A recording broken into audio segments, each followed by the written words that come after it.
Kemarin kita sempat unboxing salah satu in-ear monitor dari Final Audio, yaitu Final Audio O3000. Dan kali ini kita akan melakukan full review dari Final Audio O3000 ini.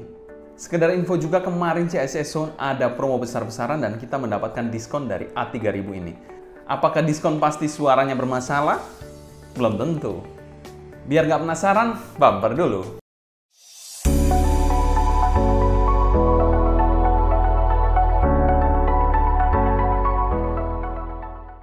Halo semua, selamat datang di channel Sound Dignity bersama dengan saya Sebastian yang seperti biasa akan sharing info dan racun mengenai dunia personal audio, baik itu audio portable ataupun desktop audio. Jadi kalau kalian tertarik, gak perlu lagi untuk subscribe, nyalakan tombol notifikasi, serta follow juga Instagram kita di Sound Dignity agar kalian tidak ketinggalan update-update terbaru mengenai dunia audio portable dan desktop audio. Perusahaan Final Audio sendiri berdiri sejak tahun 2007 dan baru memasarkan produk mereka di tahun 2009. Mereka sendiri adalah perusahaan yang berbasis di Jepang. Final Audio O3000 sendiri merupakan salah satu produk atau line-up baru dari Final Audio, di mana dirilis bersamaan dengan A4000 dengan menggunakan konfigurasi satu dynamic driver. Dipasarkan di harga sekitar 2,3 jutaan, dan kemarin kita dapat promo dengan harga yang fantastis dari CES Zone.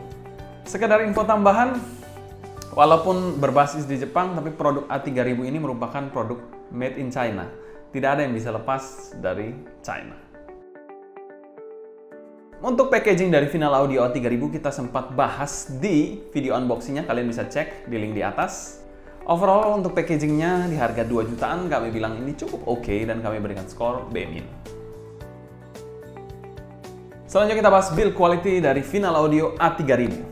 Build quality dari Final Audio A3000 sendiri dia memiliki housing berbahan ABS. Jadi ABS itu adalah polimer organik yang terkenal memiliki daya tahan yang sangat tinggi.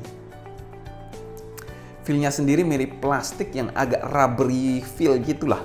Untuk bobotnya sendiri, somehow ini ringan banget bobotnya. Tapi karena bahannya ABS, jadi saya agak no worry untuk housingnya ini.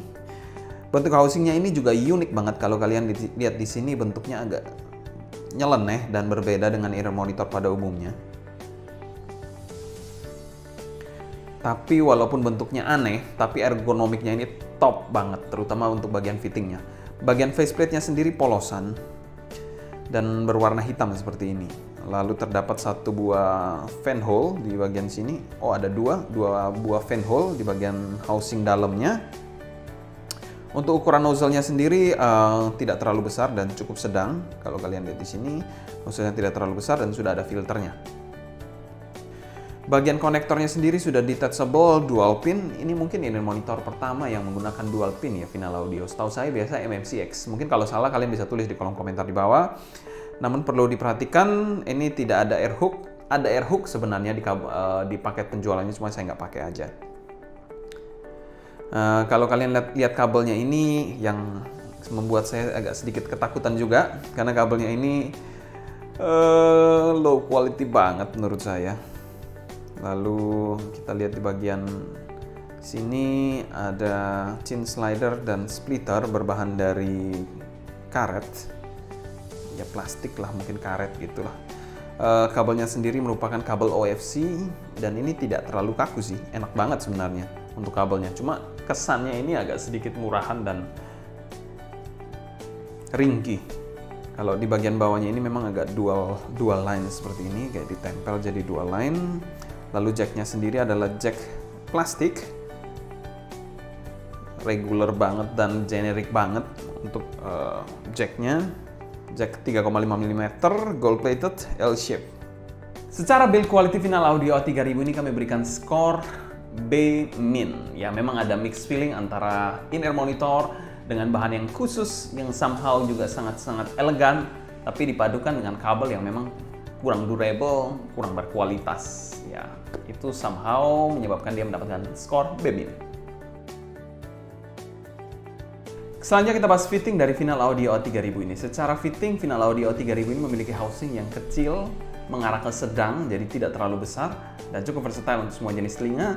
Untuk penggunaannya sendiri adalah regular fit, jadi langsung snug aja pada saat kalian pakai, tidak ada terasa mengganggu atau terlalu berat. Bobotnya ini ringan banget dari bahan ABS-nya ini. Housingnya sendiri cukup ergonomis dan fitnya ini kedap banget. Gripnya pun bagus banget, sangat dipikirkan oleh Final Audio. Ini merupakan tingkat kenyamanan yang menurut saya salah satu yang terbaik.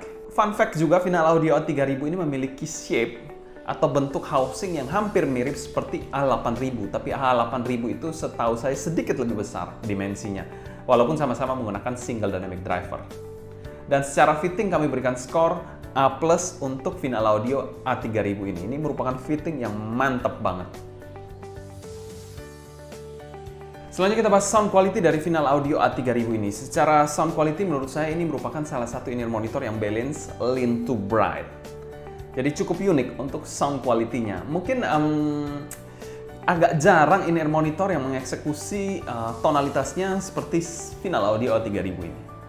Bass dari Final Audio A3000 ini memiliki bass yang cukupan, walaupun bagi saya pribadi agak sedikit kurang nampol. Ekstensinya pun cukup baik sampai ke bagian sub bass dan impact-nya pun masih terasa. Jadi bukan bass yang buntung ya. Dengan eksekusi yang memang sedikit relaxing untuk bassnya. Jadi bassnya ini bukan bass yang tajam ataupun nyerang. Selain itu bassnya cukup rapi dan juga terkontrol dan tidak bleed ke bagian mid.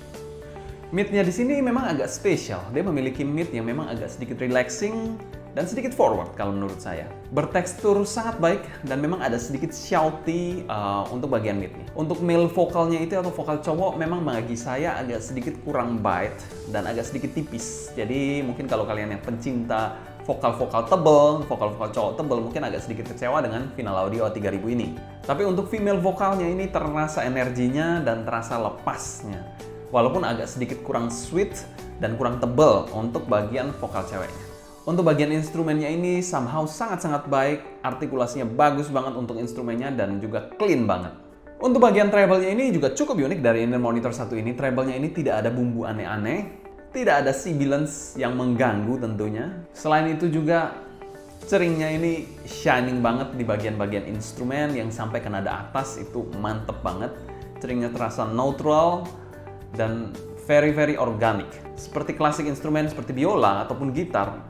Mantep banget dan shining banget in-ear monitor satu ini. Kesan airy-nya pun dapat banget, terutama kalau kalian dengerin string, gitar string, wah mantep banget. Apalagi kalian pencinta akustik, in-ear monitor satu ini patut kalian pikirkan. Secara keseluruhan tonalitasnya kami berikan skor B untuk Final Audio A3000 ini.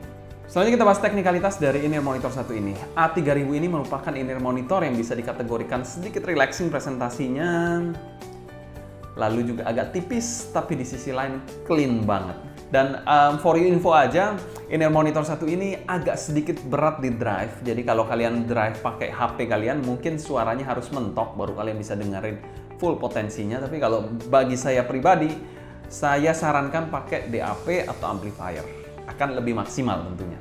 Untuk timbernya ini menurut saya agak sedikit unik untuk in-ear monitor satu ini. Mungkin bukan karena salah dynamic drivernya, tapi memang tuningannya yang sangat unik. Jadi dynamic drivernya ini less decay dan terasa clean banget. Timber yang unik dari sebuah in-ear monitor tentunya. Biasanya kan dynamic driver itu ada decay-nya dan agak sedikit kotor lah. Ini clean banget untuk dynamic drivernya karena tuningannya ini unik, very unik. Untuk soundstage-nya ini menurut saya cukup lebar, tapi agak sedikit kurang depth-nya. Penyakit dari beberapa in-ear monitor di bawah 5 jutaan, biasanya depth-nya memang agak bermasalah.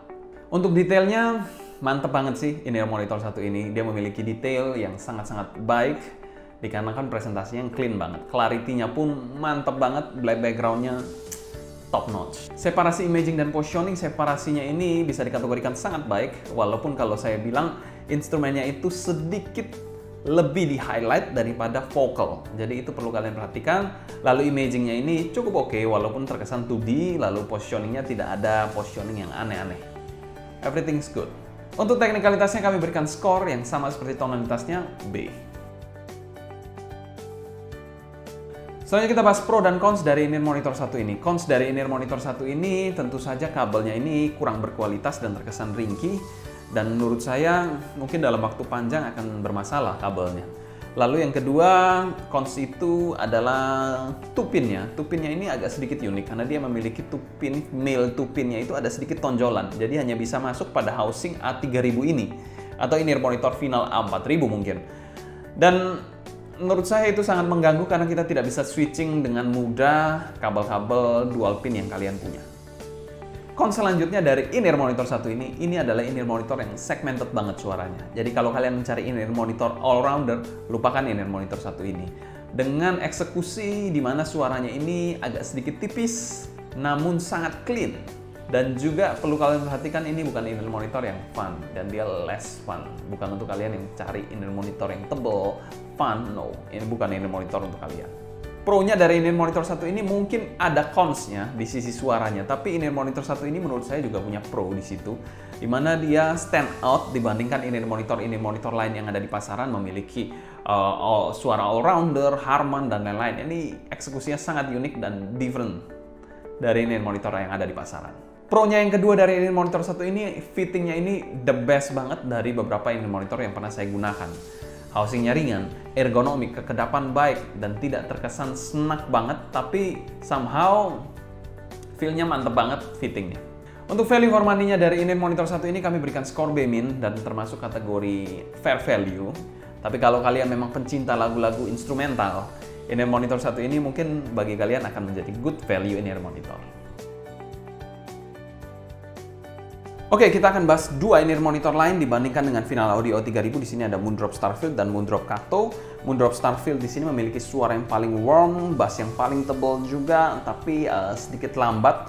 Kato di sini memiliki speed yang lebih cepat dan less warm dibandingkan Starfield. A3000 ini memiliki tuningan yang sedikit berbeda dari dua in-ear monitor ini. Emphasis-nya itu atau penekanannya berada pada instrumen, di mana instrumen di sini lebih ter-highlight, lebih baik dibandingkan dua in-ear monitor yang lain ini. Di sini adalah salah satu kespesialan dari Final Audio 3000 ini. Dia memiliki suara yang somehow clean dan kalian bisa mendengarkan background dengan sangat baik. Ambience-nya pun dapat banget, kesan airy-nya pun dapat banget.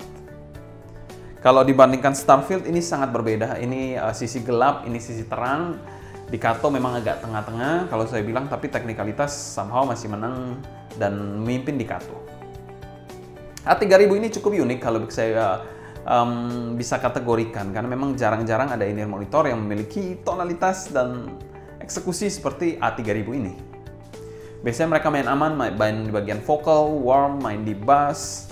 Ya, itu sudah sangat-sangat umum sih. Kalau A3000 ini somehow I appreciate, it's very unique. Bassnya di A3000 ini memang paling ringan dibandingkan dua in-ear monitor ini. Ini bassnya paling tebal, ini kedua, ini ketiga.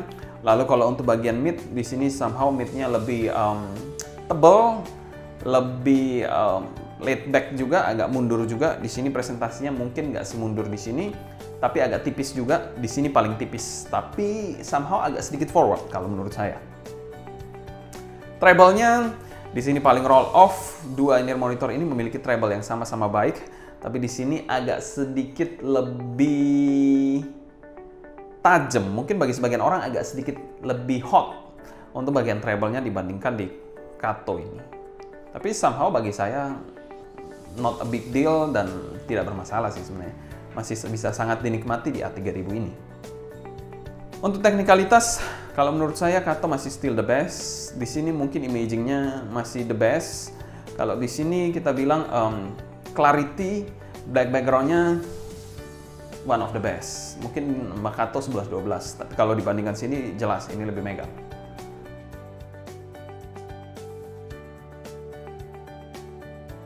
Kesimpulan, in-ear monitor A3000 ini mungkin bukan untuk semua orang, apalagi kalau kalian mencari in-ear monitor yang all-rounder. Tapi ini in-ear monitor yang unik banget, berbeda dengan in-ear monitor yang ada di pasaran tuningannya.